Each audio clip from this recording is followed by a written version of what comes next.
everyone, welcome back to the channel. Well, as promised, this video is going to be dealing with a crafting project I'm working on. I have been interested in the game Fighting Sail by Ryan Miller for quite some time and played a few games of it. I might even do a run through or a review on that in a later episode. But as both a miniature gamer and a board gamer, I wanted to see what it would be like to possibly play that on a hex grid. And so, because the game is designed to be played on a tabletop, which regular miniatures game where you use, you measure everything out, measure the angle of the turns and everything. So I looked around to try to find a hex mat and couldn't find one with 2-inch hexes. So I did some more checking, and Litko actually puts out a whole line of stencils which have hexes and squares and basically whatever you want. If you are trying to make a mat of your own, you can purchase one of these stencils from Litko. I'm going to put a picture of it up on the screen. And I got mine at Amazon, but you can also get them direct from Litko, and they are about $40 a piece, which sounds a little expensive, but when you figure out, take into account the time it would take you to physically draw each individual hex on a 6x4 table, you would run screaming into the night before you finished it. So rather than do that, I figured it'd be cheaper to go ahead and get one of these stencils. So I've been experimenting with it on a piece of felt that I have, and had some pretty decent results overall for my first time. I've made a few mistakes, and I will be happy to point those out to try to, so you guys can avoid it in the future yourself. So anyway, let's get down to the table, and I'll show you what you need to do this. So here is the table that I've done so far. I'm well over halfway finished with it, but as you can see, it's turned out fairly well, I think. And so I wanted to go through, when I was looking at this, I was trying to find some sort of an instructional video that would show me how to use a stencil. And I couldn't find one for the Litko stencil in itself, so I thought, well, why not just make one?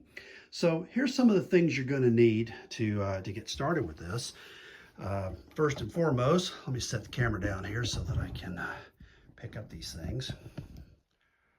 First and foremost, you want a bracer of your favorite libation. We're drinking Jameson Irish whiskey tonight, so it's whatever tickles your fancy and will get you through this little project.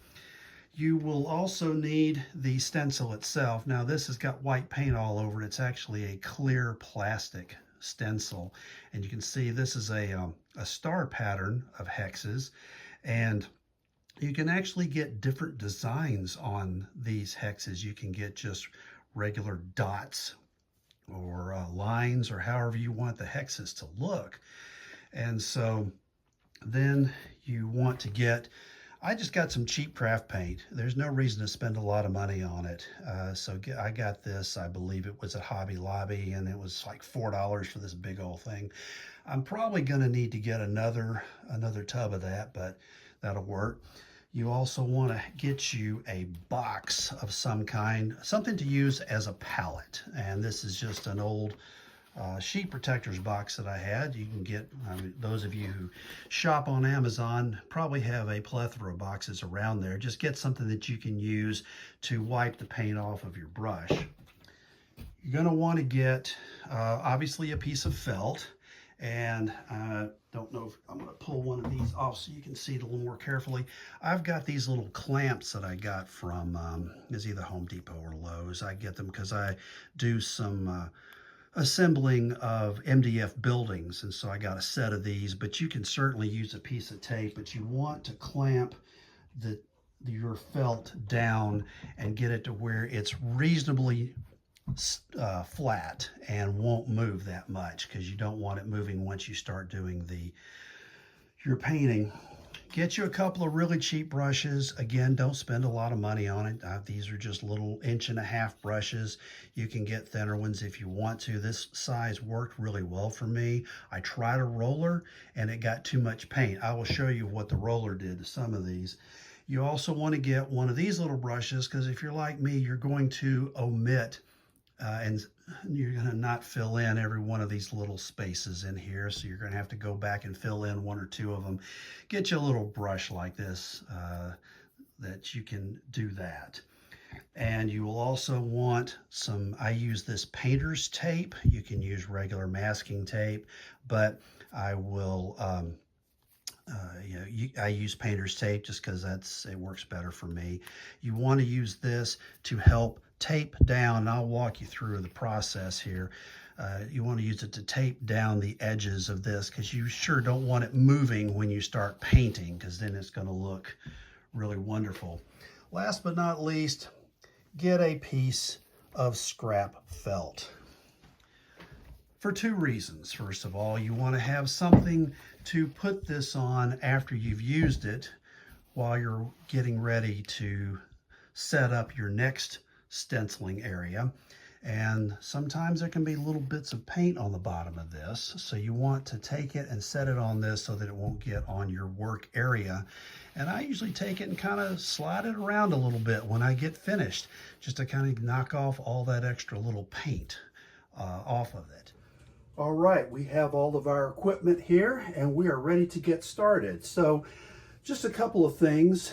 I mentioned earlier that I tried to use a roller and didn't work. Now it might work better for you if you want to try using a roller. That's great. Although, as I said earlier, I do recommend get that scrap piece of felt out before you do it.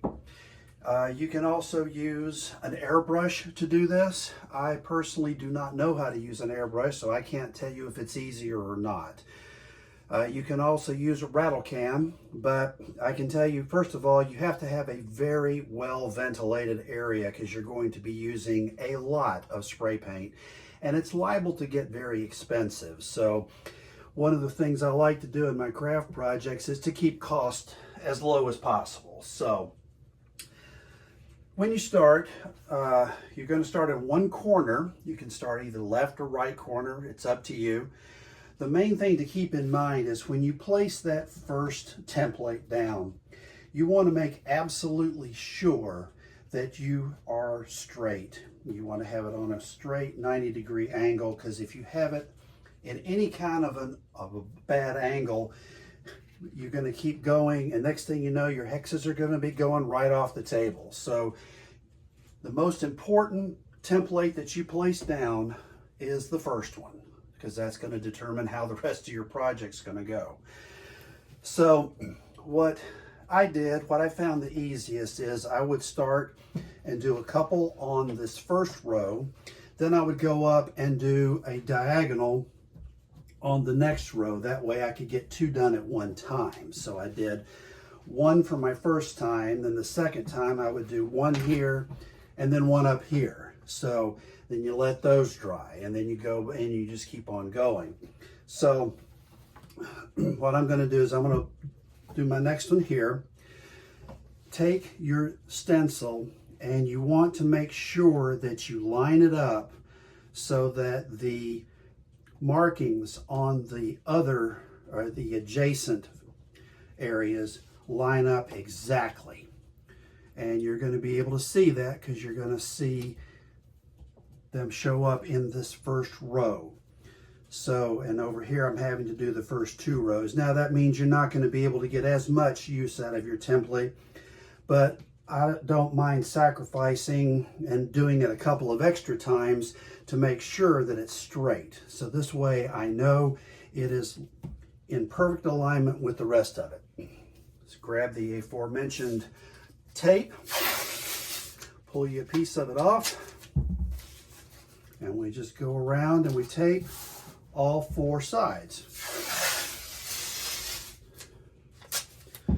This serves 2 purposes. First and foremost, it keeps your template still so it doesn't move. And the second is it provides you a little bit of area for overspray or overbrush, whichever way you're going. So, because I found I usually go outside the lines a couple of times when I'm doing this, and having this tape here just keeps it from getting all over my mat that I'm trying to keep relatively clean. So we have that done. Now we're going to get our paint. It's going to take quite a bit.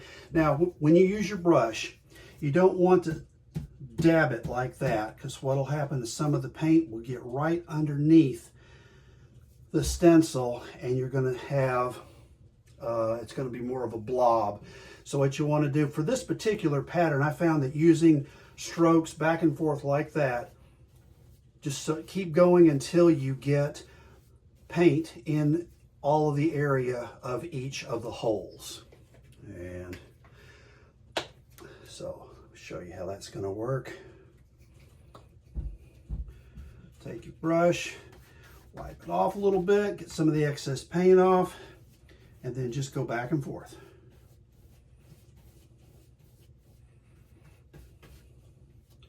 And get a little bit more.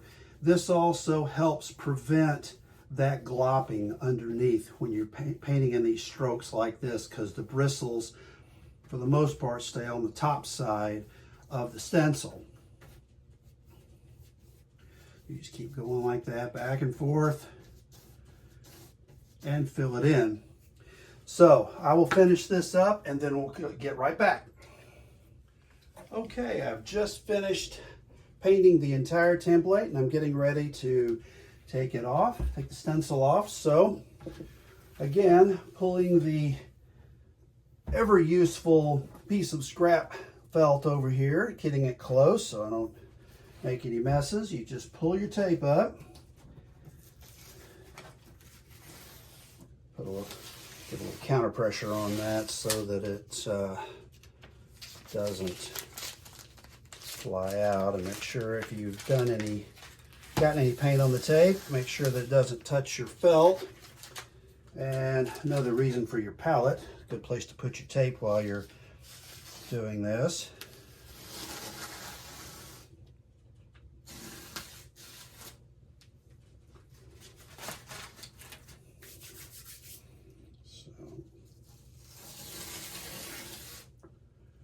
And then we just lift the stencil right off. I usually kind of roll it off, and there you go. Set it on your scrap, move it back and forth a little bit to get that excess paint. All right, let's take a look and see what we have here. For the most part, it turned out fairly well. You can see this one row right in here was a little heavier. Part of that may have been I got a little heavy with the paintbrush, but another part of it is I have two conference tables side by side here, and you see where this gap is. That's about where those spaces are. So probably what happened is it just got, that gap caused me to get too much paint in there. All right, so the project is completed, and got a few little small errors here and there on the mat, but all in all, I think it turned out well. And just like with everything else in this hobby, if it's good enough for you, then it's good enough. So I have here a small naval engagement. We have a squadron of British ships here, second squadron over here facing off against two squadrons of French ships in a fight over a small archipelago. Going to try out those fighting sail rules for a hex map, see how that works out. And I hope that if any of you are looking to try a project like this, that this video has helped you out a little bit. And thank you so much for watching, and we will see you next time.